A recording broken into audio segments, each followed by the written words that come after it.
Boa tarde, pessoal. Oi, Malu, Flávia, Boa tarde, Fernando. Boa tarde, Alexandre. Tudo bem? Tudo bem? Beleza, obrigado aí pela Tudo ótimo. participação, por essa disponibilidade de compartilhar conteúdo com os nossos participantes que estão aqui hoje. Tem aos participantes que estão aqui nos ouvindo, obrigado pela participação. Espero que seja um momento muito rico, foi muito bem preparado. Esse daqui está sendo o primeiro bootcamp da Ultimarketing. O bootcamp ele nasceu com a ideia de levar conteúdo relevante para o mercado de tecnologia, e para estrear, a gente está com essa primeira leva de conteúdo que é sobre planejamento de marketing, ou seja, como que as empresas devem se preparar nesse momento, já pensando no próximo ano. Então, tanto o planejamento, que é o que a gente vai falar hoje de uma forma mais macro, como também entrar em cada área, que a gente vai trazer cada dia um tema relevante, como conteúdo, design, inbound e a integração de marketing e vendas. Então vai ser um conteúdo muito rico por dia. Além disso, claro que tem conteúdo disponível no nosso site, mas realmente para poder engajar e as pessoas poderem tirar dúvidas ao vivo e participar com a gente aqui. E para hoje, para começar, a gente está com um grande time aqui, que é o time de CS da Ultimarketing, são as pessoas que são responsáveis por executar o planejamento com os nossos clientes, e fazer com que a estratégia aconteça, perceber o que está sendo feito ali dentro da estratégia do cliente para executar e pensar na melhor forma de garantir o resultado. Então, fazendo a apresentação aqui, a gente tem a Flávia. Então, a Flávia CS já atende alguns clientes aí. Tudo bem, Flávia? Tudo bem, Ale. Obrigada pelo convite. Prazer estar participando. Muito bom. Obrigado você. Malu, também é CS, atende outra base de clientes com uma boa experiência aí. Boa tarde, Alexandre. Obrigada aí pelo convite. Muito bom, eu que agradeço. E nosso amigo Fernando, que também é CS, responsável por outra base de clientes da empresa e conhece também bastante de planejamento aí para a empresa de tecnologia. Boa tarde, Alexandre. Tudo bom? Prazer imenso aqui estar com vocês, pessoal, participando desse momento aqui. Vamos que vamos. Tudo ótimo. Prazer é nosso aí de ter vocês aqui. E para a gente já começar indo direto ao ponto, eu queria saber de vocês sobre o planejamento de marketing, que é o primeiro dia de hoje, é o que a gente vai falar. Então, qual que é o primeiro passo que as empresas de tecnologia precisam fazer para começar um processo de planejamento de marketing, né? Qual que é o primeiro momento ali para dar o início num planejamento? Acho que eu vou responder aqui, então, começando. A gente utiliza, por exemplo, na Ultimarketing, né, uma metodologia que é a Golden Cycle, né? E nessa metodologia a gente consegue descrever o propósito da nossa empresa. E isso a gente traz para os nossos clientes também. Então, se a empresa ela não tem um propósito, né, definido, é difícil a gente dar continuidade no planejamento. Até porque quando a gente fala de marketing digital, né, a gente pensa numa concorrência digital que é gigantesca, a gente está cheio de concorrentes nesse mercado digital. É importante que a gente tenha um propósito, né, que é o que vai diferenciar a gente, é o que vai deixar a gente um pouco mais próximo do nosso cliente, é o que vai suprir aquela necessidade dele, né. Por exemplo, no caso da Ultimarketing, a gente tem como propósito transformar os departamentos de marketing num setor lucrativo, né? Então esse é o nosso propósito, né? Então, ao invés de a gente começar falando o que a gente faz, né? A gente poderia começar falando o que a gente faz. A gente fala um pouco do nosso propósito, que atende também a dor de quem está buscando por uma empresa, né? Então, isso, assim, é algo que traz um diferencial no mercado e hoje em dia é muito bem visto. A gente vê que grandes marcas trabalham em cima dessa metodologia, né? Então, das marcas com maior engajamento e tudo mais. Então, acho que a empresa entender qual é o propósito dela é super importante, né? E aí, essa metodologia, por exemplo, que a gente apresenta para os nossos clientes, que é essa metodologia Golden Cycle, é você começar a entender o porquê, né? O porquê que você existe, né? Por que você criou essa empresa? Então, é para atender a qual necessidade. E aí, nisso, você constrói seu propósito. E aí, depois você vai falar como você faz isso, né? No caso da Ultimarketing, por exemplo, são times altamente especializados, né? Então, em SEO, em inbound, publicidade digital, enfim. Então, como que a gente faz isso, né? E o que a gente faz? E aí no final é quando você vai você vai apresentar ali a sua solução. Então, quando a gente constrói isso com o cliente, então a gente vai seguindo essa metodologia, né? E aí no final, por exemplo, né, dando um exemplo aqui, por exemplo, da Hotmart, o que nós fazemos? Então a gente faz o planejamento, a gente faz a implementação e a gente faz todo o monitoramento das nossas ações. Então, e aí no caso, por exemplo, das empresas de tecnologia, então é a hora que você vai apresentar as suas soluções. Então, o que você faz? Né? Então, quais as soluções que você oferece no mercado?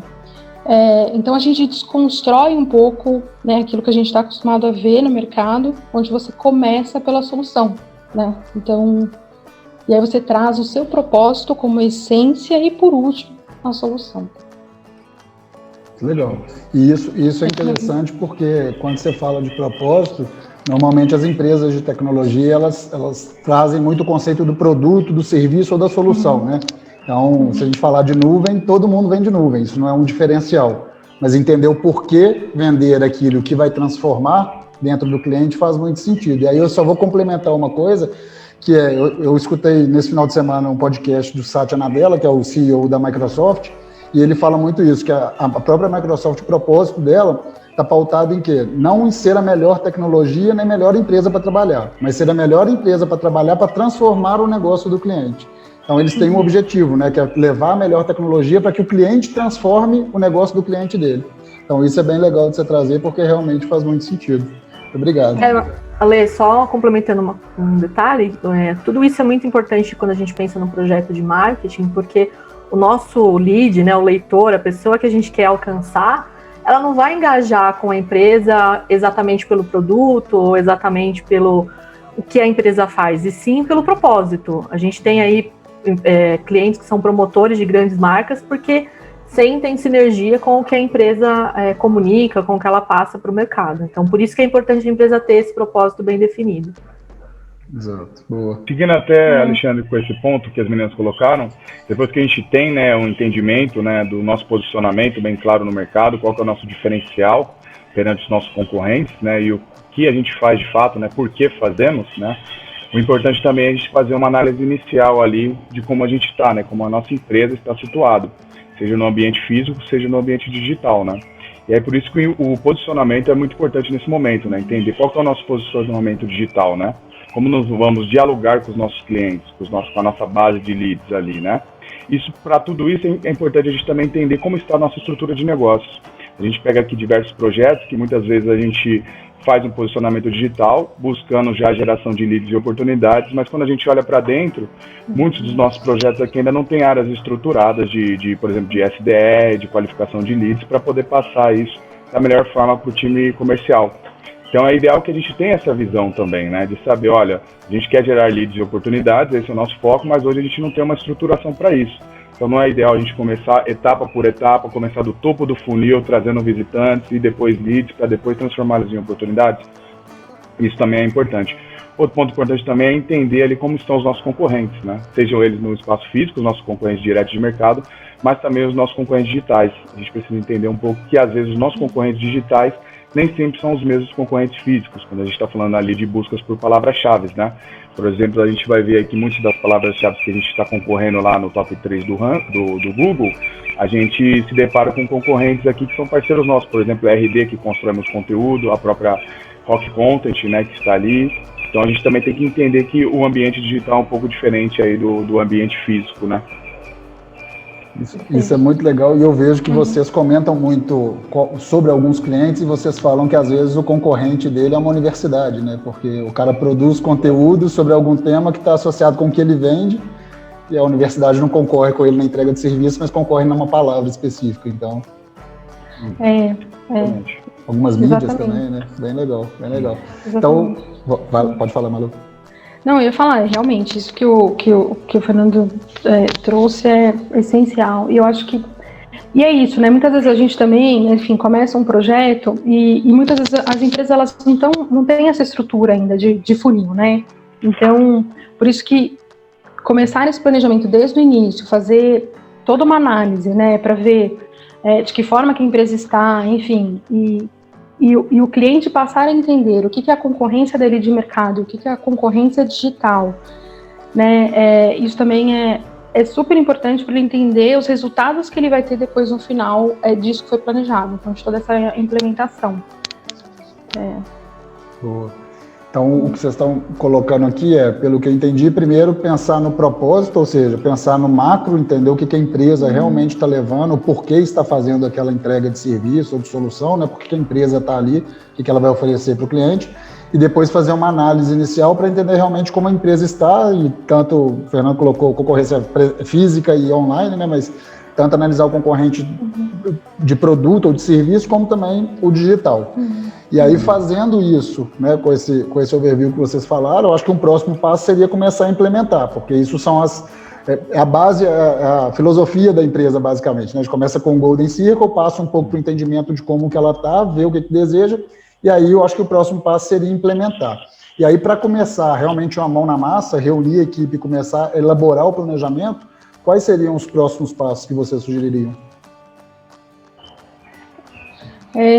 Bom, aqui, por exemplo, na Outmarketing a gente tem um processo, né? A gente estruturou, enfim, um processo que nos fornece esse diagnóstico, né? Para a gente conseguir fazer um diagnóstico e propor, enfim, uma melhor solução, um melhor projeto ali para o cliente. E aí, nessa primeira fase, por exemplo, do projeto, né? Que eu acho que é interessante não só a gente como agência, mas dentro das empresas mesmo, times internos, né, envolverem, é o que a gente chama de setup. E aí dentro desse setup a gente tem vários processos, né, para conseguir esse diagnóstico. O primeiro deles, por exemplo, que a gente faz, que é super conhecido no mercado, que algumas empresas têm, mas para nossa surpresa muitos clientes chegam também sem essa análise, é a análise SWOT, né? Algo que, enfim, a gente que é da área, a gente é super acostumado, acho que às vezes todo mundo vai ter ali uma análise SWOT, e muitas vezes as empresas não têm. E isso é muito importante para a gente entender quais são os nossos diferenciais, né? Quais são os nossos pontos fortes em relação à concorrência, né? Quais são os pontos fracos que é interessante a gente não mencionar na comunicação, não pensar em estratégias, porque muitas vezes a gente, no meio daquela correria, né, do dia a dia, do ano, e tendo que entregar resultados, às vezes a gente vai pensando em coisas. E aí a gente vê as equipes tendo 1000 ideias. E essas ideias, às vezes, podem ter até um tiro no pé, se você não tem isso bem definido, né? Então, se você não sabe quais são os pontos fracos, o que você tem que evitar ali, né? Então, a gente entender os pontos fracos, pontos fortes, as oportunidades de mercado, né? As ameaças de mercado, isso é super importante. E claro, quando a gente for montar a análise SWOT, sempre comparando com a concorrência, né? É importante você colocar ali uns 3 players, pelo menos, ali, enfim, na hora de você fazer essa análise, você vai comparando, mas o seu concorrente é melhor nisso, naquilo. E aí, na hora de pensar nessa construção também, algo que eu acho que não a gente pensar só no sentido da comunicação, mas acho que é importante a empresa pensar nessa estrutura de SWOT um pouco mais ampla dentro da empresa, né? Então, se a gente for pensar, né, se a gente ir para um tecniquez, assim, né, daqueles inputs, throughputs e outputs, né, do marketing, da organização. Então, dentro do ambiente interno, o que você tem de forças e fraquezas, né, em relação a atendimento, suporte, operação, né, o que você é mais lento, o que você é mais rápido. Quando você vai ali na fase de processos, né, como é que é toda a parte de processo dentro da sua empresa, e aí depois a gente vai lá para o final desses outputs, que a gente vai falar do produto, né, da nossa solução, o que dentro dessa solução, o que a gente tem de forças e fraquezas, quais são os diferenciais, né, em relação a preço, distribuição, enfim, a gente pode pegar aqueles 4 P's do marketing e escalando aquilo, né, então vendo onde eu tenho mais força e mais fraquezas, enfim. E tentar realmente colocar no diagnóstico ali uma foto de um cenário do que a gente tem em relação à empresa.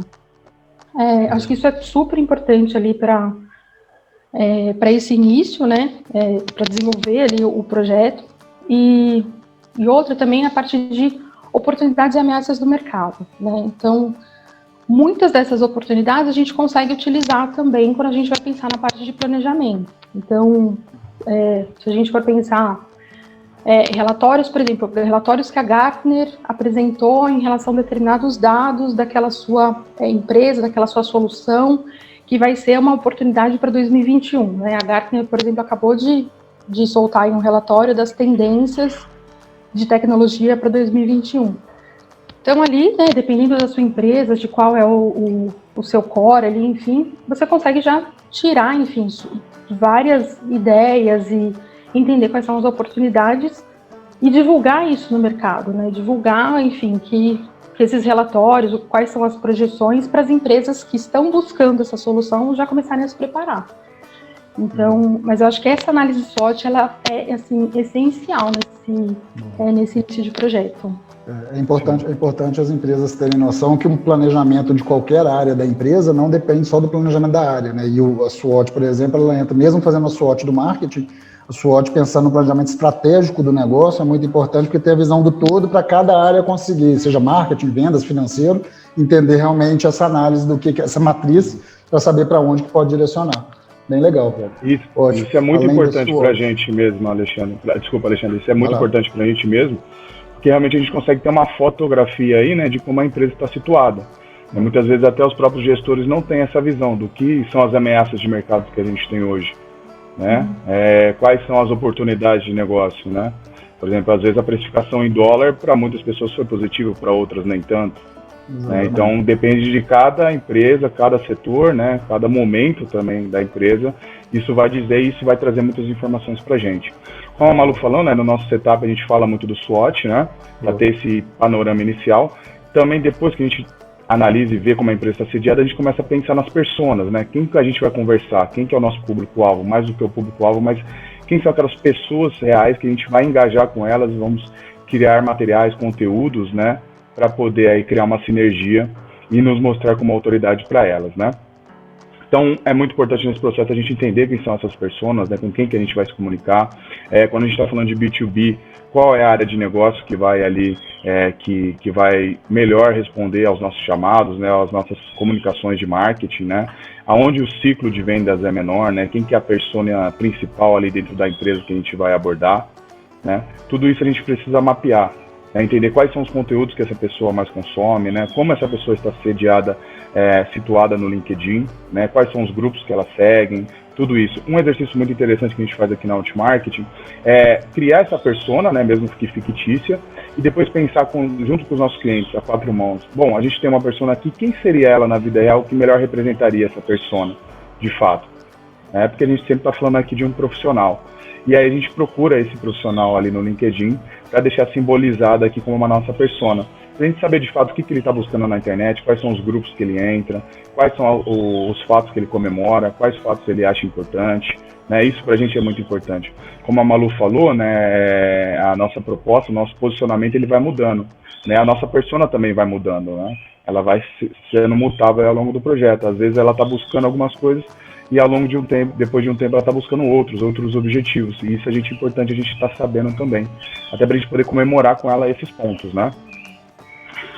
Dentro da persona, a gente também tem que passar aqui por uma sopa de letrinhas, que seria algo muito importante também, que é o nosso ICP, o nosso MQL, nosso SQL e o nosso SAL, né?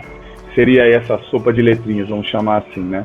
É aqui que a gente entende um pouco mais a nossa persona e o que seria uma oportunidade de negócio aí para o nosso time de vendas, né? Então vamos começar pelo nosso ICP aqui, passando rapidamente, pessoal, só para falar um pouco sobre eles, né? O nosso Ideal Customer Profile seria aquele grupo de clientes que a gente já tem internamente ou que a gente está buscando, seriam aqueles clientes que a gente entende como ideal, né? Vamos pensar assim que seria o nosso filé mignon. A gente olhar e falar, olha, se eu tivesse 10, 20 clientes iguais a esses aqui, ou prospectando 20 clientes iguais a esse, eu tenho certeza que meu time de venda estava batendo a meta deles, a gente estava aqui com o nosso faturamento super ok, estava rodando tudo certinho. Mas como é que a gente chega nesses caras, né? A gente precisa mapear eles e entender quem são os nossos clientes ideais, né? Às vezes o tamanho é importante, a região de atuação, né? A necessidade, né, que o cliente tem, né? Por isso que a gente precisa ter todo esse embasamento e todo esse aprofundamento que a gente tem colocado aqui, né? Tanto do nosso propósito, quanto da análise inicial e também do nosso SWOT, saber o que nós fazemos bem para poder entregar isso da melhor maneira para o nosso cliente. A gente tem até um formulário aqui, né, Alexandre, que a gente usa bastante, de ICP. Eu vou deixar o link aqui depois para o pessoal, quem quiser dar uma olhada, para poder trabalhar e já elaborar ali o ICP aí para cada projeto aí que o pessoal estiver desenvolvendo, certo? Depois do nosso ICP, a gente passa ali para o nosso lead scoring, né? Que a gente entende ali como que a gente vai poder graduar e pontuar os nossos leads, né? Porque em um momento eles vão chegar ali todos iguais, mas a gente precisa, vamos dizer assim, separar o joio do trigo, né? Quem são aqueles que só estão buscando conhecimento, quem são aqueles que são de empresas que às vezes não têm o perfil que atendemos, né? E quem são aqueles que de fato são gestores, são pessoas capacitadas a assinar, a fechar um negócio com a gente, né? Ou a escalar esse negócio dentro da empresa, né? Então a gente faz uma série de perguntas para entender aqui como que a gente conseguiria separar, né, e qualificar os nossos leads. Aqui na Hotmart a gente tem um caso muito interessante que a gente só trabalha com empresas B2B de tecnologia, né? Então a gente tem uma perguntinha muito simples lá dos nossos formulários, né, dos nossos materiais, que é exatamente essa: você é uma empresa, você trabalha numa empresa B2B de tecnologia? Sim ou não? Se a pessoa responder que sim, a gente já entende que sim, ela está ali dentro do nosso ICP, ela pode ser trabalhada e pode virar uma oportunidade de vendas. A gente pode qualificar essa persona. Se ela falar que não, a gente continua continua mandando conteúdos para ela, se engajando com ela na forma educativa, mas a gente sabe que ela, nesse momento, não vai virar uma oportunidade de vendas, né? Essa pessoa dentro de uma empresa que não é de tecnologia.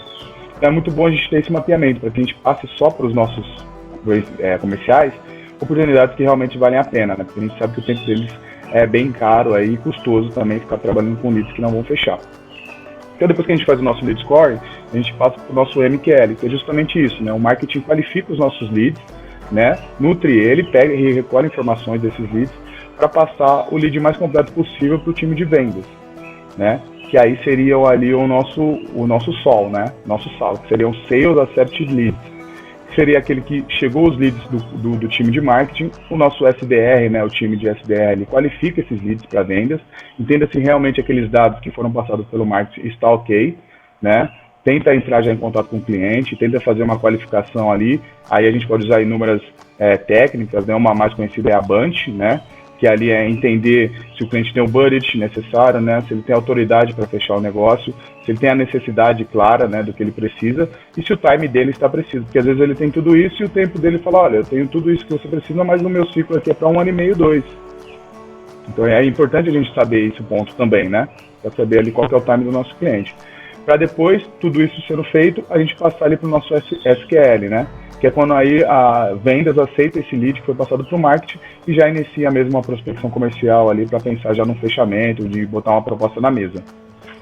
Bem então legal. Acho que é mais ou menos esse ciclo aí que a gente passa aí para fazer essa nutrição, né, e essa sopa de letrinhas explicada rapidamente. Legal, e isso é muito importante porque definindo esse processo entre marketing, inside sales, né, que é o SDR, que é onde você falou do SAL ali, e de vendas, que é o SQL, a gente consegue criar um processo realmente que é a jornada do cliente, e aí a gente tem falado muito de experiência ou um projeto focado, centrado no cliente, customer centric, que é justamente trabalhar que o cliente passe por todas as etapas de uma forma bem fluida, né, bem contínua e tenha uma experiência positiva do processo de venda, chegando até na área, que é a área que vocês conhecem muito bem, que é a área de CS, de ter o pós-venda entregue como foi prometido por marketing e vendas. Então isso é bem interessante, é bem relevante realmente ter isso no planejamento. Muito bom. Tudo isso que a Malu e o Fernando trouxe até o momento, Alexandre, eu diria que é o foco. É entender qual é o foco do seu projeto de marketing, o que a empresa realmente vai querer comunicar, para quem ela vai querer comunicar e como ela vai atuar depois que esse lead chegar até ela. E aí o próximo passo começa a fase mais de implementação efetivamente, né? Com todo esse planejamento, toda essa análise que a gente faz no começo, vem a etapa de definir o plano editorial. Então, qual vai ser o tipo de conteúdo, quais serão os temas, as palavras-chave que a gente vai estar trabalhando ao longo do período. E a gente tem aqui a prática na Hotmart de fazer esse planejamento trimestralmente. E isso é muito importante porque o mundo muda muito rápido. A gente viveu aí em 2020 essa situação toda e tínhamos um planejamento no começo do ano que foi totalmente modificado devido à situação. Então, o comportamento desse consumidor, desse cliente que você citou, estando no centro das nossas atenções, ele vai demandar o nosso planejamento. Então, a gente faz aqui na Hotmart uma etapa, na nossa etapa, que é a definição do plano editorial, que é efetivamente listar aí os temas que a gente vai trabalhar, os modelos de conteúdo, os formatos de conteúdo.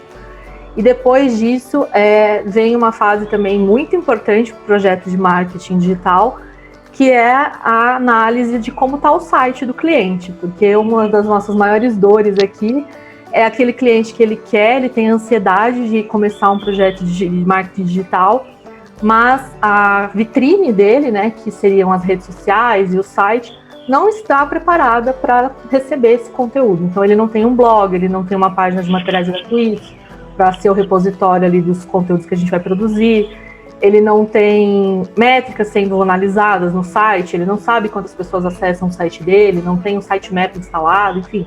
Tem várias situações ali técnicas e de melhores práticas que a gente precisa observar no site do cliente para que ele esteja pronto para receber esses conteúdos e aí sim, junto com as outras estratégias que a gente vai citar mais para frente, gerar o resultado que ele espera.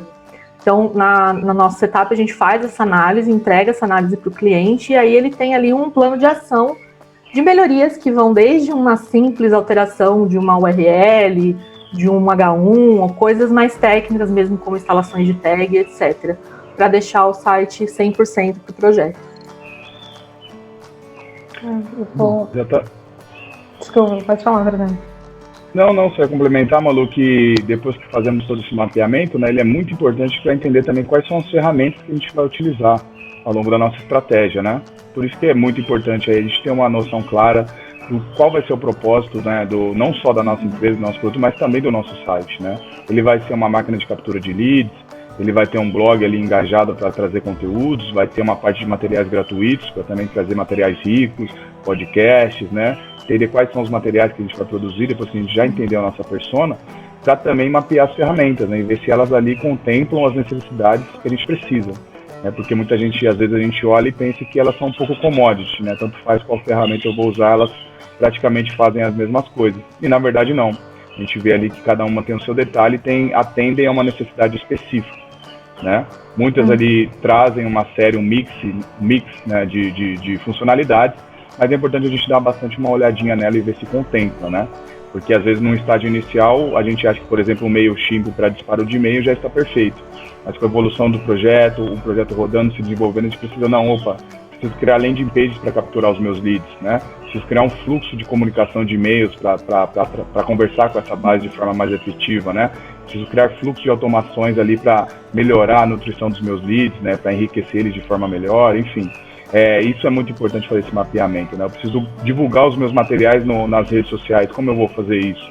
A ferramenta que eu contratei de marketing digital já me faz isso ou não? Vou ter que contratar uma outra ferramenta? A ferramenta que eu contratei, ela consegue publicar no LinkedIn e no Facebook. Mas na minha estratégia eu falei que ia trabalhar no Instagram também. Então eu preciso contratar uma outra ferramenta, ou existe uma ferramenta que já contempla essas três? Qual é o custo disso, né? Eu preciso ter essa visão, esse mapeamento, né? Outra parte importante também são os plugins de WordPress, como a Flávia falou de WordPress. A gente precisa mapear os plugins que a gente vai utilizar, é sempre uma balança, não posso botar inúmeros plugins no meu site para não deixar ele muito pesado, mas os plugins também têm a função dele de trazer e enriquecer o conteúdo, a análise, né, e a entrega de materiais ali para os nossos visitantes. Então tudo isso aqui a gente precisa mapear também, é muito importante a gente ter, né, porque são ali um inventário de soluções que a empresa vai ter para poder trabalhar na área de marketing. Então por isso é muito importante também.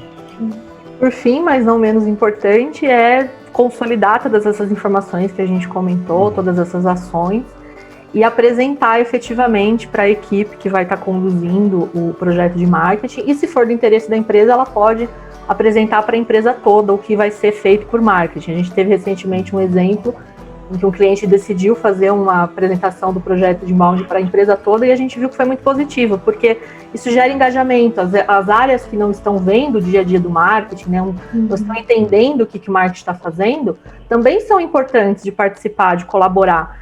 Então, tendo aí essa apresentação, demonstrando as fases do projeto, por que a gente vai gerar conteúdo na rede social, por que vai postar conteúdo no blog, isso ajuda que a equipe compreenda o trabalho do marketing e passe também a nos ajudar a gerar engajamento, a compartilhar as informações, etc.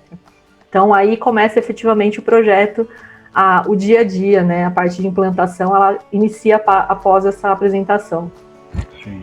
Isso é muito importante que a Flávia colocou, essa união de todos os setores da empresa, né, mas principalmente a junção entre marketing e vendas. A gente vê que quanto mais próximos esses dois setores jogarem juntos, né, melhores são os resultados, porque isso não pode ser desconectado mesmo, né? O que a gente faz no marketing tem um porquê, né? Assim como vendas também tem um porquê, mas eles precisam entender o nosso porquê, o que estamos fazendo, né? Porque eu tenho uma visão, no meu modo de ver, que a gente joga o mesmo jogo, né? Marketing e vendas, né? E eu vejo como marketing como um meio de campo, aquele que vai bolar jogadas para o time de vendas ir lá e fechar e fazer o gol, né? Então, esse relacionamento, essa linha direta é muito importante, para a gente entender se a jogada que a gente está fazendo, de fato, vai se concluir em gol, né? Ou se tem chance de se concluir em gol. Porque muitas vezes a gente vai fazer uma jogada e o cara nem está sabendo que vai ser feita a jogada. Isso é muito ruim, né? A gente precisa ter essa visão. Quem gosta de futebol sabe que essa sincronia aí é muito importante, né?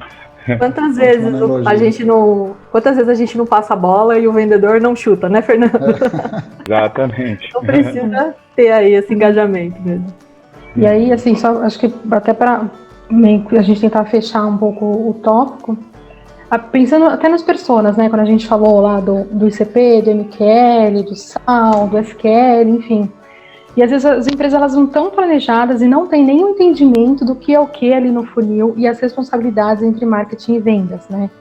Então, isso é algo também que vem ali no planejamento. Então, acho que dos pontos também importantes a empresa, ela sabe quais são os funis dela, porque a gente não tem só o funil de inbound, né? A gente tem um funil que vem de outbound, a gente pode ter um funil que venha de parceiros, a gente tem outros funis, né?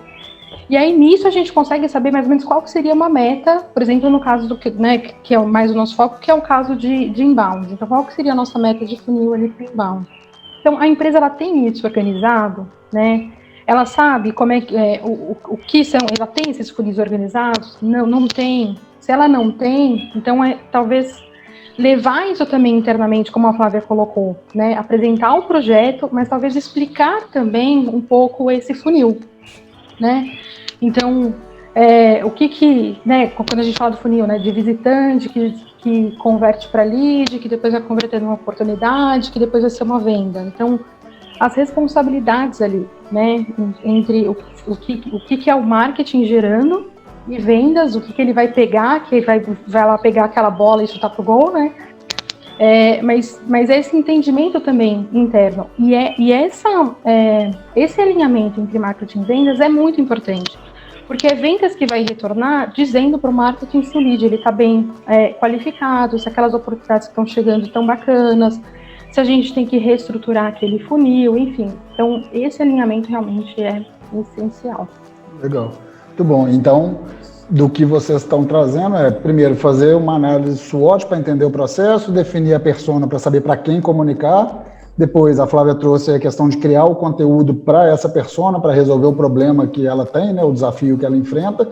Faz uma análise do website, define a tecnologia e compartilha esse planejamento com todo mundo. Ou seja, a gente fez o planejamento todo e tem um papel.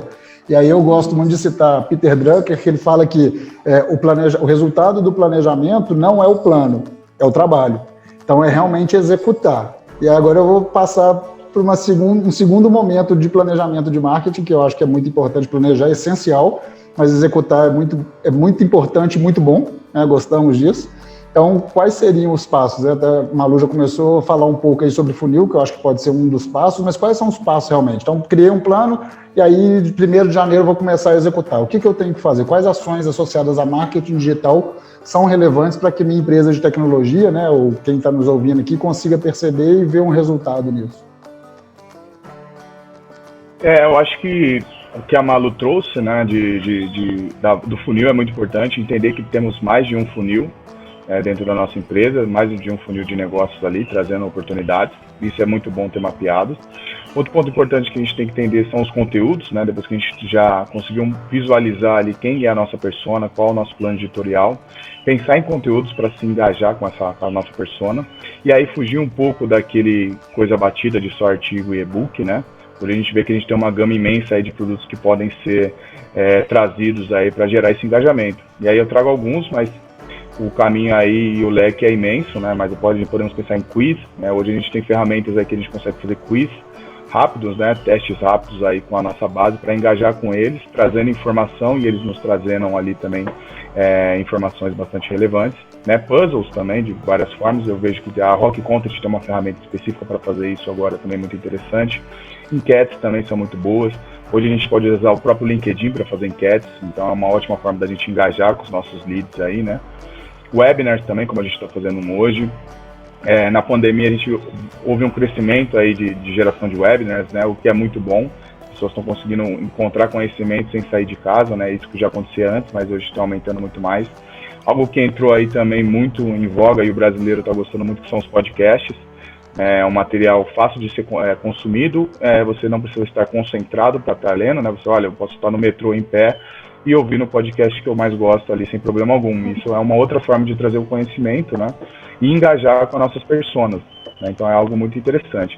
Deixa uma frase aqui também bacana que eu acredito bastante que o conteúdo não é rei, né, mas bons conteúdos sim, né, porque hoje a gente tem uma imensidão de conteúdos na internet, né, então a curadoria disso também é muito importante, né, os nossos visitantes estão ficando mais criteriosos no que eles ouvem, ou no que eles querem ouvir, ou no que eles querem participar, né, porque existe uma quantidade enorme aí de conteúdos sendo colocados na internet, né. E diante disso também as nossas redes sociais, né? Ser a nossa vitrine aqui, onde a gente coloca os nossos materiais, os nossos conteúdos, onde a gente engaja, né, com a nossa base aí de visitantes, de seguidores, né? Isso é muito importante, né? Tentar criar um diálogo mesmo, né? Não só publicar o conteúdo lá, mas tentar participar da vida dessas pessoas de forma ativa mesmo, né? Às vezes por meio de um quiz, de uma pergunta, entender para onde eles estão olhando, o que eles estão buscando na internet, ou até mesmo comemorando, né? Isso é muito importante a gente saber, para a gente também poder partilhar com eles esses momentos. Acho que também entra a parte também do fluxo, né, de e-mails. Então, não, a gente pensando não só na aquisição, mas na nutrição, né, que a gente já pensando em funil ali, mas não só na aquisição do que a gente está trazendo de visitantes, né, que o Fernando colocou super bem. Acho que a parte do conteúdo, né, bem elaborado para o persona, em que esse persona ele consiga encontrar a dor dele nesse conteúdo, a solução para aquela dor que ele tenha dentro desse conteúdo. Bom, isso é realmente essencial. Redes sociais e tudo mais, e aí a gente ter também, e isso não ficar no limbo, né, a gente ter realmente uma nutrição dessas pessoas que a gente está trazendo. Então, e aí quando a gente fala nutrição, são as campanhas de e-mail, são fluxos de e-mail, enfim, a gente tem um tipo de um relacionamento mesmo, com materiais também interessantes, fazem parte também dessa implementação. Sim, perfeito, Malu. Um outro ponto importante que eu acho que é importante salientar, Alexandre, são as campanhas de Google Ads, campanhas aí de mídia paga, né? Também é uma importante estratégia, né? Um importante elemento dentro da estratégia. A gente só precisa ver como ela vai trabalhar aqui dentro da nossa estratégia propriamente dita, né? A gente tem uma visão que às vezes o Google Ads ele trata muito do fundo do funil, assim, só para trazer oportunidades e leads, né? Mas a gente tem que entender que isso é um processo, né? Às vezes a gente não tem ali um site estruturado para captar esses leads e acha que fazendo Google Ads a gente vai conseguir trazer esse resultado. Infelizmente não é assim, ou felizmente, né? A gente sabe que a gente precisa estruturar um processo, ter um site ali, né, com materiais, com conteúdos, né, com que seja ali, que fale a mesma língua dos nossos leads, né, para que a gente possa começar a divulgar isso no Google Ads também, né, seja Google Ads, seja LinkedIn Ads, né. Mas o importante é que a gente pense que o nosso funil, a gente pode começar o Google Ads pensando em trazer visitantes, não tem problema algum. Desde que a gente consiga avançar dentro do nosso funil, para que no futuro próximo a gente comece a gerar leads e oportunidades. E uma parte muito importante disso é a implementação das tags para acompanhamento dessas conversões, para a gente ver se realmente as pessoas que estão clicando nos nossos anúncios estão convertendo e virando leads e oportunidades aqui para serem trabalhadas, né? Isso é importante tanto para a gente, para a nossa mensuração, quanto para a própria ferramenta do Google, né? O próprio algoritmo do Google entender quais são ali os visitantes, né? Quem é aquela massa da internet ali que tem mais probabilidade em converter nos nossos anúncios. E ele começa a nos entregar isso a partir de um certo momento. Esses pontos que os meninos trouxeram, eles não vão adiantar de nada se a empresa não tiver consciência de que para que isso funcione, tem que ser algo contínuo e periódico. Então, o blog tem que estar ativo, não adianta fazer uma postagem hoje e postar um artigo daqui 2 meses. ou eu posto na rede social hoje e vou postar só na próxima data comemorativa. Não, essa comunicação ela tem que ser constante. Se você não se mantiver ali aparecendo o tempo todo para o seu cliente, facilmente você vai ser esquecido, porque são muitas pessoas, muitas empresas ali sendo exibidas no feed, muitos e-mails que chegam na caixa de entrada.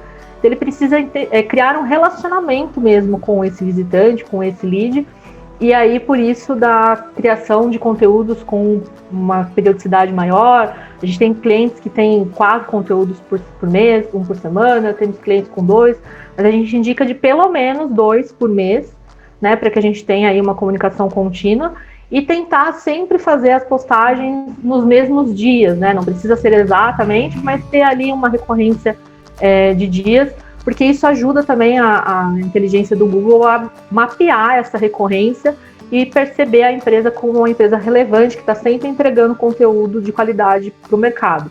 Então isso ajuda na estratégia de SEO também, que é um tópico muito importante no nosso projeto, tem que ser observado e que não é uma ação única, são muitas ações, algumas pequenas ações que são necessárias e que tem que ser feitas continuamente. Então a gente faz otimizações hoje, semana que vem o Google muda alguma coisa no algoritmo, tem que mudar de novo. Então é algo que o cliente tem que entender que não são resultados milagrosos, não é algo que você publica um conteúdo hoje e amanhã você já está na primeira página.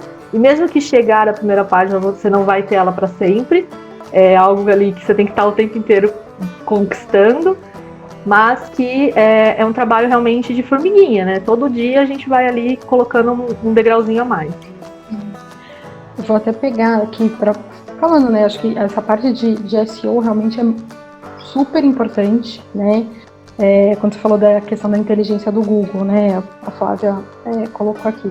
Eu sei que a gente vai ter até outro, né, no Bootcamp, a gente vai falar aí com os nossos especialistas em conteúdo, realmente, enfim, que são muito bons, de diversas estratégias para esse melhor ranqueamento e tudo mais. E é o que a Flávia falou, né, então, a cada momento, enfim, tem ali a alteração ali, enfim, que o Google faz e a gente tem que estar né, sempre atento também a isso. E quando a gente pensa em SEO, a gente pensa né, em 3 agentes ali. Então, a empresa, o próprio Google, né, e o usuário.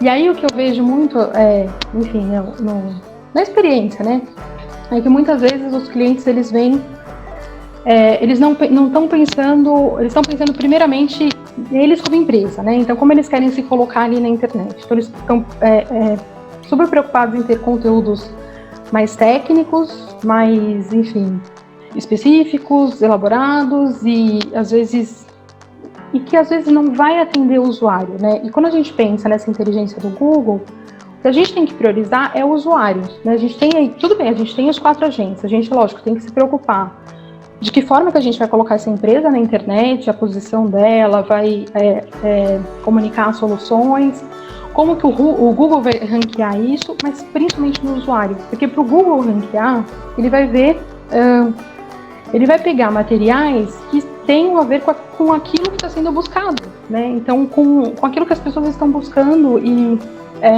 se preocupando e tendo como dor. Então, se a gente faz, às vezes, conteúdos só muito técnicos, né, e já falando diretamente da solução, a gente não vai conseguir isso, né, porque a dor, às vezes, do usuário, ela está muito mais ali no topo do funil. Tanto que, às vezes, a gente põe alguma solução no Google, sei lá, cloud, né, hoje mesmo eu já fiz esse exercício aqui para uma reunião, acho que era serviços em cloud, ali o termo. E as empresas que apareciam ali, por exemplo, na primeira página da Google, eram empresas completamente desconhecidas no mercado, mas que tinham um artigo super topo de funil, né, que a gente fala, que está mais explicando o que é cloud, né, qual é a diferença dos tipos ali de serviço cloud, aí ali as diversas, enfim, tipos de cloud que você poderia trabalhar. Mas são esses artigos que estão sendo bem ranqueados. Mas por quê? Porque o usuário, ele está clicando nesses artigos, né? Então, porque as pessoas estão buscando sanar essas dúvidas, né? E conseguir entender quais são as soluções para aquela dor que ela tem. Então, acho que quando a gente pensa também em SEO, a gente pensar em qual é realmente a dor. Então, que entra ali no plano editorial ainda, né, do planejamento, mas por isso que é tão importante a gente construir o persona, entender qual é a dor dele, e aí na fase, né, de implementação, na construção desse artigo, é importante que as pessoas também entendam o porquê desses materiais às vezes estão mais topo de funil, que é o que vai ajudar a gente a melhorar o ranqueamento do Google, né? E aí eu coloco isso... Uma dica que a gente pode dar para o pessoal de marketing das empresas é buscar ouvir, né, o seu setor de suporte, o setor de CS, as pessoas que estão ali interagindo com o cliente no dia a dia, porque eles sim conhecem as dores. Eles sabem efetivamente o que o cliente tem dúvida. Às vezes, você produzir um conteúdo, como a Malu falou, explicando o que é cloud, você resolve aí um monte de chamado que você recebe todo dia de cliente e vai melhorar a qualidade do seu suporte. Então, trazer para dentro do projeto de marketing áreas que normalmente não são envolvidas. A gente fala muito do departamento de vendas, mas setor de suporte, CS, né, produtos, é muito importante também participar, porque eles sabem efetivamente o que a empresa está produzindo, como ela está sendo produzida e o que vai ter de melhor ali para poder ofertar para o cliente. Então, é importante ter todo esse envolvimento para a gente poder gerar realmente conteúdo de valor e estar aí pensando com a cabeça do usuário e não apenas com a nossa do dia a dia, né? Nada é óbvio, nada pode virar conteúdo relevante. Até uma dica aí, pessoal, que eu deixo, que é bem bacana, às vezes nem tanto utilizada, é o campo de pesquisa no nosso site. Muitos sites possuem ali o campo de pesquisa, e ali o usuário deixa informações de muito valor para a gente, porque ele diz ali diretamente o que ele está pesquisando no nosso site.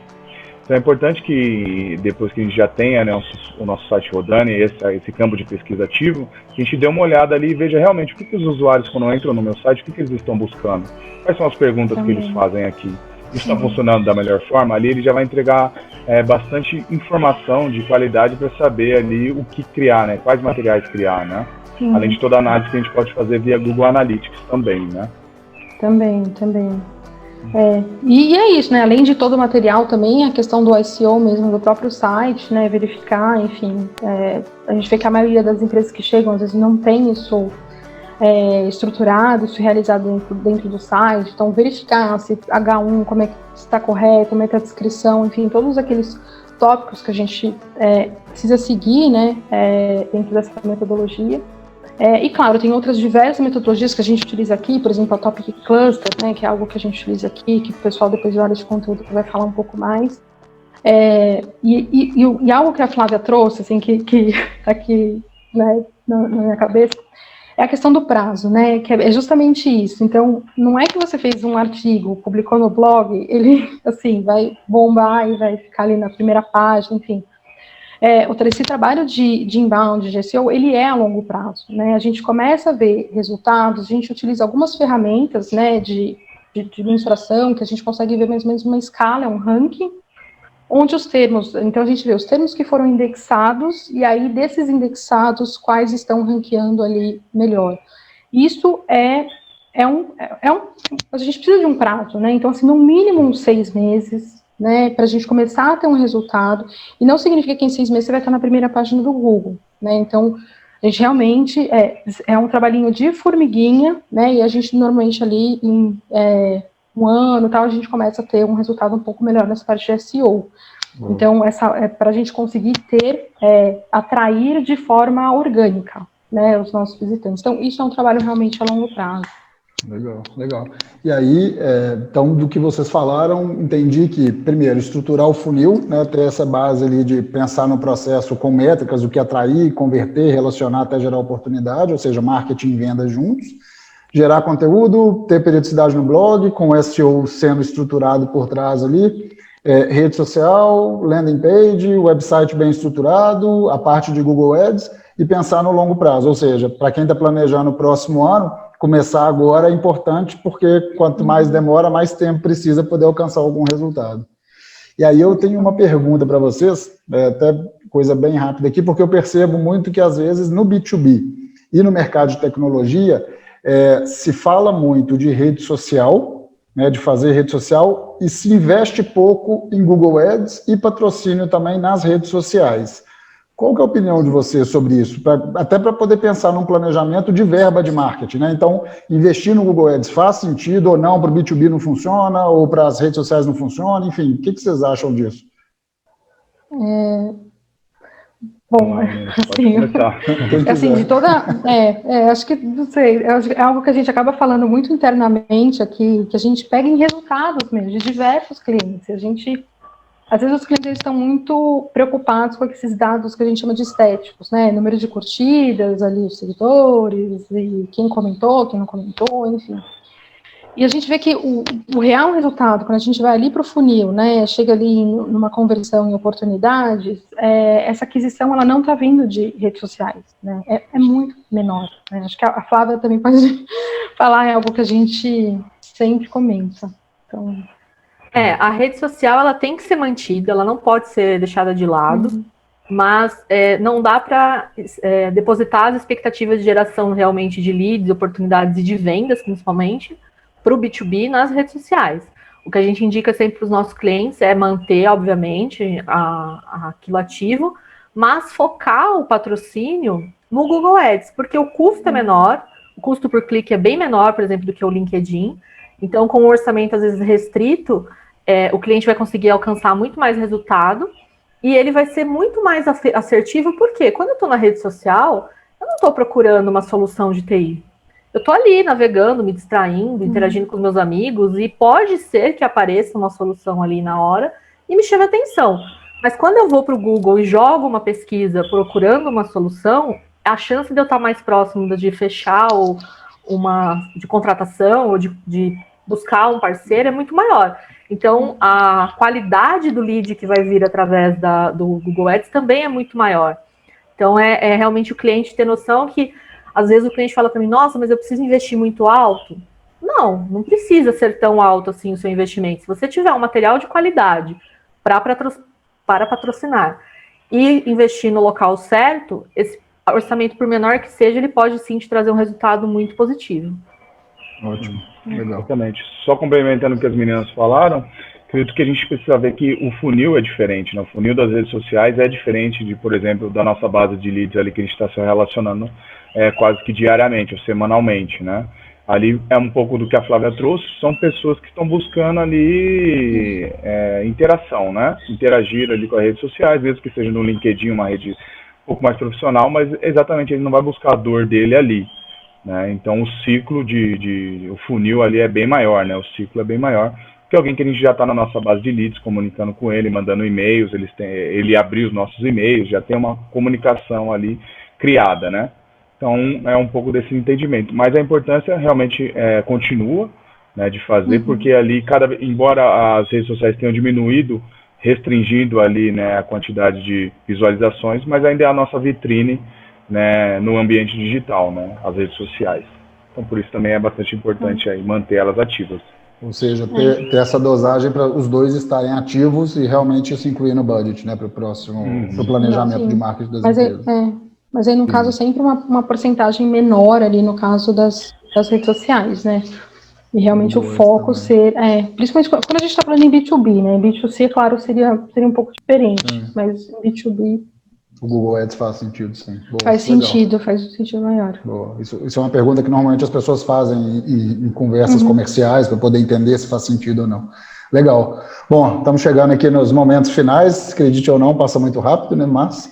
a gente tem que falar agora, para concluir, eu acho que para a gente chegar no fechamento, falamos de montar um planejamento, entender a empresa, estruturar, ações a executar, e aí vem a pergunta que eu acho que todo mundo tem que ter isso em mente, mas e o resultado? Né? Como que a gente consegue medir o resultado? Marketing sempre foi visto, há muito tempo que isso não, mas por um bom tempo ele foi visto como cenário, eu não consigo medir resultado de um PPT que eu fiz, de um brinde que eu fiz, de um evento e tudo mais. Com a tecnologia, com a internet, isso mudou. Então, quais são as formas de medir, né, definir o plano, executou, quais são as formas de medir o resultado que está sendo feito para saber se continua como está, se muda, se adapta, enfim. Qual que é a sugestão de vocês? Acho que, assim, pensando em mensuração ali, né, talvez a gente, se você estiver trabalhando, por exemplo, com publicidade digital, né? Então, você fazer as análises, né? Utilizar algumas métricas ali de publicidade digital, então, tal do CPC, CPL, CTR, que o pessoal fala, né? Que é o custo por clique, o custo por lead, essa conversão, né? Então, do CTR também para você ver qual é o desempenho ali que você está gerando, acho que é bem importante, que é o click-through rate, né? Então, que você vai visualizar, e esse é um dos mais importantes para você, na verdade, verificar o desempenho, né? Que é o que você vai verificar dentro daquele número de impressões, você vai dividir pelo número de pessoas que clicaram na sua campanha, aí você consegue saber essa taxa desse click-through rate. E essa mensuração é o que a gente vai normalmente comparar com o mercado. Então, acho que é bem importante também você ter dados de mercado para você fazer um benchmarking e saber, enfim, no mercado qual que está sendo dentro do seu setor, né? No nosso caso de tecnologia, mas aí dentro de tecnologia você tem, enfim, software, enfim, tem vários segmentos ali mais focados que você pode tirar isso para você olhar o seu mercado, verificar se a sua taxa, ela foi na média de mercado, se ela foi abaixo, se ela foi acima. Então, você vai olhar ali esse click-through rate, por exemplo, quanto que deu a sua campanha, e vai analisar, dentro das taxas de mercado, se você está na média, está abaixo ou está acima, e aí, enfim, né, se você estiver na média, sempre otimizar para melhorar isso, e se você estiver abaixo, é repensar, talvez, essa campanha que você esteja fazendo, né. Também é importante ali o custo por lead, também para você saber o quanto, né, que você está gastando ali mais ou menos por lead, vai ser uma média que você vai ter, então não é um número exato, mas é uma média, né, que você tem ali o quanto você está gastando por lead, e é importante para você depois conseguir trabalhar o ROI, por exemplo, e fazer todos os cálculos de ROI, né. Além de publicidade digital, acho que das campanhas de e-mail, né, então se você também trabalha com automação ali dos e-mails, né, então fluxos, campanhas, tudo mais, então também, a mesma dica, sempre também olhar para o mercado na hora de fazer a comparação, né, para você ver como é que você está se desempenhando, mas ver, né, a taxa de abertura, a taxa de cliques, o quanto que foi entregue, né, ali desses seus e-mails, para você ver também se você tem uma base engajada ou desengajada, se tem uma boa base para trabalhar. Aí tem esses dados estatísticos, né, estatísticos não, desculpa, estéticos, que acho que no caso de B2B, não conta tanto, a não ser que seu objetivo seja mais de brand, né, no caso. Mas aí mesmo a gente pensando em curtidas, comentários, compartilhamentos, né, que a gente chama de dados estéticos, né. Agora, se o seu objetivo é conversão e venda, talvez você até pode olhar para isso, mas depende muito do objetivo ali organizacional, que foi aquilo que a gente falou lá no começo, né, que seria ali no setup. E acho que conversão também, né, acho que no final a gente pensar ali no funil também, a gente olhar dentro do funil como é que está a nossa conversão. Acho também, né, ainda mais se a gente tem um objetivo de conversão, de geração de leads e tudo mais, é a gente analisar como é que está esse desempenho do nosso funil. Então, a porcentagem, né, de visitante para lead, de lead para oportunidade, de oportunidades para vendas. Então, como é que está a sua porcentagem dentro ali do funil? Né, ela está se desempenhando bem? E você também consegue analisar isso com dados do mercado. A própria RD, por exemplo, tem uma calculadora, né, que eu acho que é bem interessante, acho que até para dar uma dica para quem está aí assistindo, que é uma calculadora que você consegue colocar ali o seu segmento, você consegue saber no mercado quais são os números de funil adequado para você desempenhar ali com a média do mercado. Então, é uma calculadora também bem bacana para ser utilizado. Agora, se você, por exemplo, já tem um projeto sendo desenvolvido ali por 6 meses, acho que um ano seria interessante. Em um ano você já começa a ter dados interessantes, né? Assim, você já tem dados ali, um histórico que você consegue ver como o seu funil está desempenhando, né? E aí fazer a comparação com o mercado de acordo com aquilo que você já tem desenhado do seu funil. E o importante disso tudo que a Malu falou são as empresas terem consciência de que as metas elas têm que serem realistas, né? Não adianta a empresa achar que ela vai começar um projeto de marketing digital hoje e daqui um mês o site dela vai estar tendo 10 mil acessos, vou estar gerando 500 leads, 100 oportunidades e 20 vendas. Pode acontecer, dependendo do produto e tudo mais, mas é algo que não é muito realista. E aí, comparar com setores equivalentes, como a Malu falou, com a concorrência, efetivamente, é muito importante, porque quando a gente pensa em B2B, principalmente no setor de tecnologia, a gente está falando de uma venda aí complexa, que tem um tempo grande, de um ciclo de vida muito grande, então, são coisas que levam um tempo até elas acontecerem efetivamente.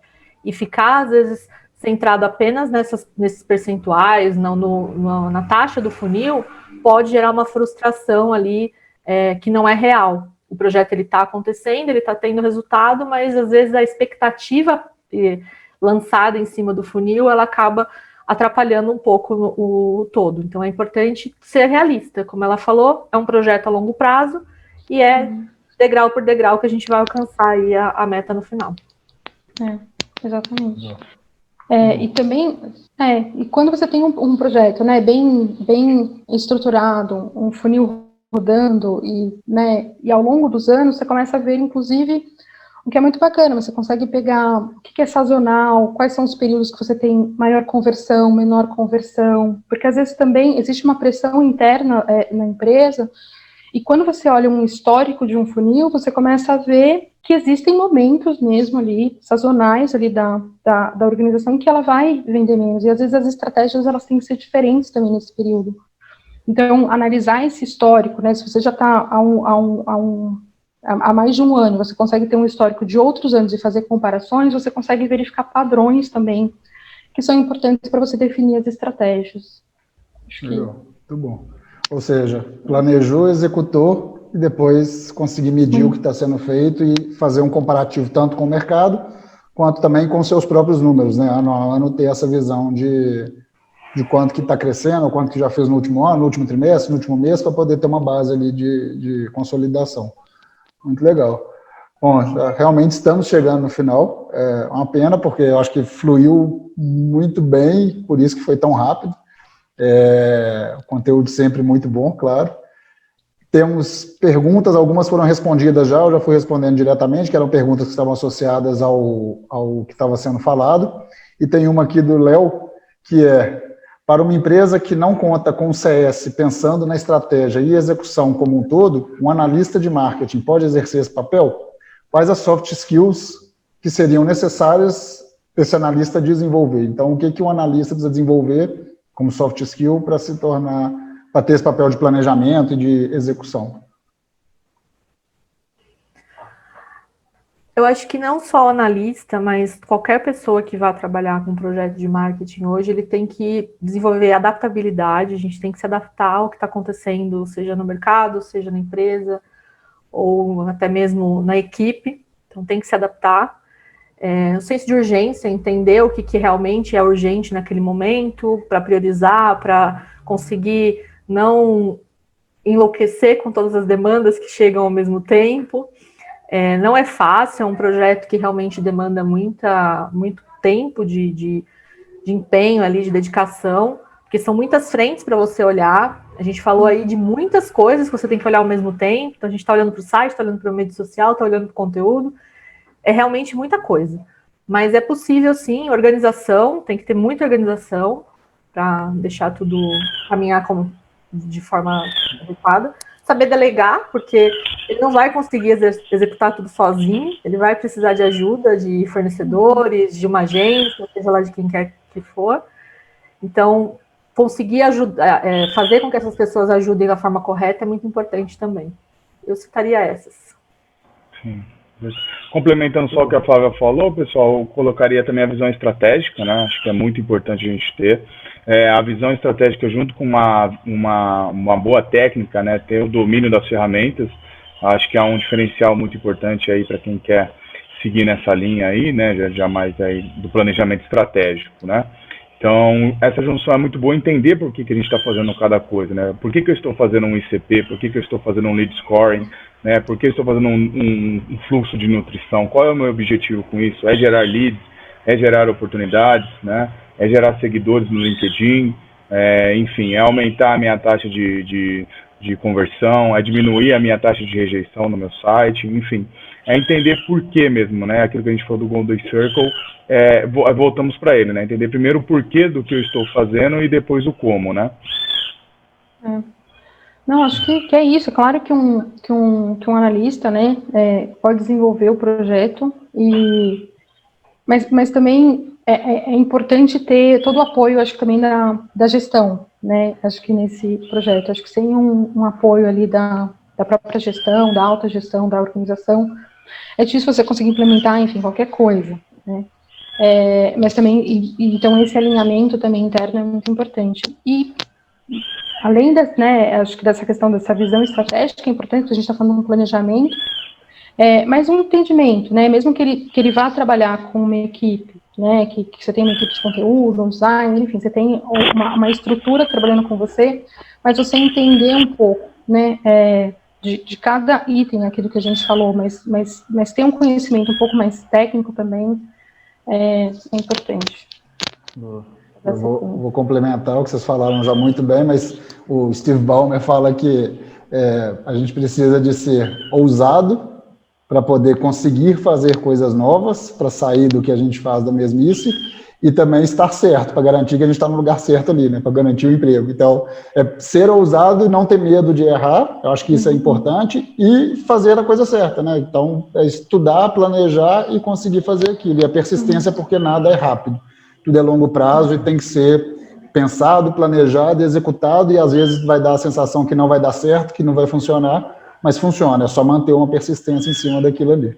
Muito legal, muito legal. Bom, pessoal, muitíssimo obrigado pelo bate-papo, extremamente rico, extremamente completo de informação, tenho certeza que as pessoas que estão participando com a gente terão informações relevantes para começar.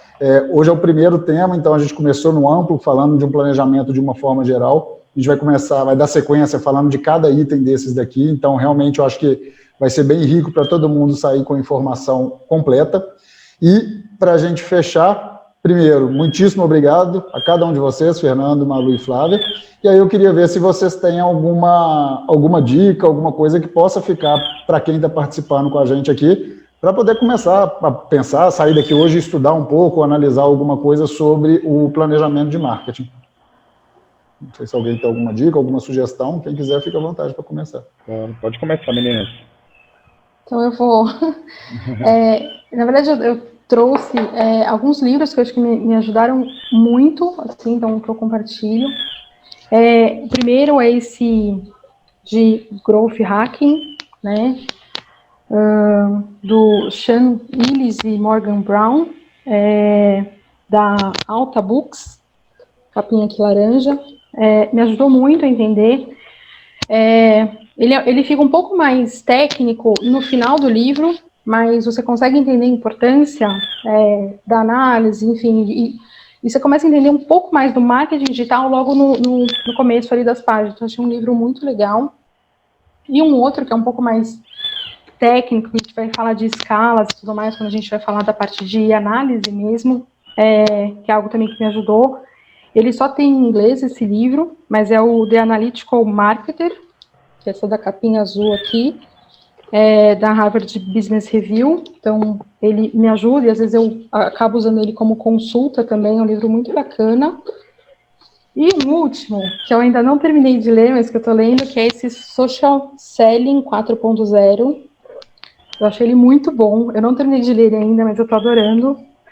Que é justamente para você criar conexões humanas, entender um pouco mais da mente humana e fazer, enfim, conteúdos e coisas que criam conexões, né? Que a gente, como ser humano, tem ali, existenciais e tudo mais, e que vai fazer a gente ficar um pouquinho mais perto. Boa, muito obrigado. Bom, eu vou deixar 2 dicas. Uma eu vou colocar aí no chat para vocês, é um e-book daqui da Outmarketing mesmo, em parceria lá com o pessoal de Portugal, sobre planejamento estratégico de marketing. É um conteúdo bem rico para quem está aí precisando desse roteiro, né, essa orientação de como fazer. E a outra dica é algo mais para descontrair um pouco. Quem gosta de marketing, que é um momento aí de de descontração, assistir a série da Netflix, né, Emily em Paris. Tem muitas dicas de marketing ali falando sobre comportamento do consumidor, estratégias que podem parecer bobinhas, mas que no dia a dia, quando a gente está pensando realmente no cliente, no centro da ação, são bem relevantes a serem seguidas. Ótimo. E antes, obrigado, Flávio, obrigado, Malu. E antes do Fernando falar, eu só vou colocar aqui, pessoal, o chat está na tela de todo mundo, está a pesquisa de satisfação. Por favor, respondam, para a gente poder saber como que está o tema, a gente poder sempre fazer coisa nova, como a gente falou, é o primeiro bootcamp, a gente ter sempre essa otimização de conteúdo. Então, quem puder responder, agradecemos. Fernando, vai lá. Então, deixando a minha dica aqui, eu deixo para quem quiser trabalhar com temas mais específicos, né, esmiuçar um pouco mais aqui de todos os temas que a gente tratou. Deixa a nossa central de conteúdos gratuitos do nosso site, né, onde a gente tem ali uma série de e-books, infográficos, né, que tratam um pouco mais no detalhe aqui os temas que a gente conversou. Então, vou botar aqui no chat também, para quem tiver interesse aí se aprofundar sobre os temas que a gente trabalhou. Deixa aqui o meu muito obrigado aí pela oportunidade também, pelo papo com as meninas aí, com todo mundo, foi muito bacana, experiência incrível aí. Espero que a gente continue aí esses bootcamps aí, que venham os próximos. Isso aí, eu que agradeço e sorte de quem conseguiu participar hoje, ter tanto conhecimento aí com vocês passando isso, realmente pessoas que conhecem bem do inbound, do planejamento, de como estruturar, como executar, como medir, como definir uma estratégia bem feita. Então, obrigado, e eu vou deixar uma dica também, que é a pesquisa do mercado de TI, que é feita por um parceiro nosso, que é o Dagoberto, da Advance. A Débora já colocou no chat aqui também, então quem quiser é só baixar essa pesquisa, ela fala do trimestre, qual que é a percepção, números positivos aí de projeção para 2021, que também pode ajudar no planejamento de marketing de todo mundo, ok? Pessoal, de novo, muito obrigado. Obrigada. Ótima tarde. E aí, semana que vem, desculpa, amanhã, nem semana que vem, amanhã. Amanhã a gente já continua falando sobre marketing de conteúdo, então, do que o pessoal trouxe aqui hoje do marketing de conteúdo, a gente aprofundar um pouco mais e falar da importância de uma estratégia de conteúdo. Ok? Valeu, pessoal. Obrigada. Boa tarde para vocês. Valeu, pessoal. Tchau, tchau. Um abraço a todos. Tchau, tchau.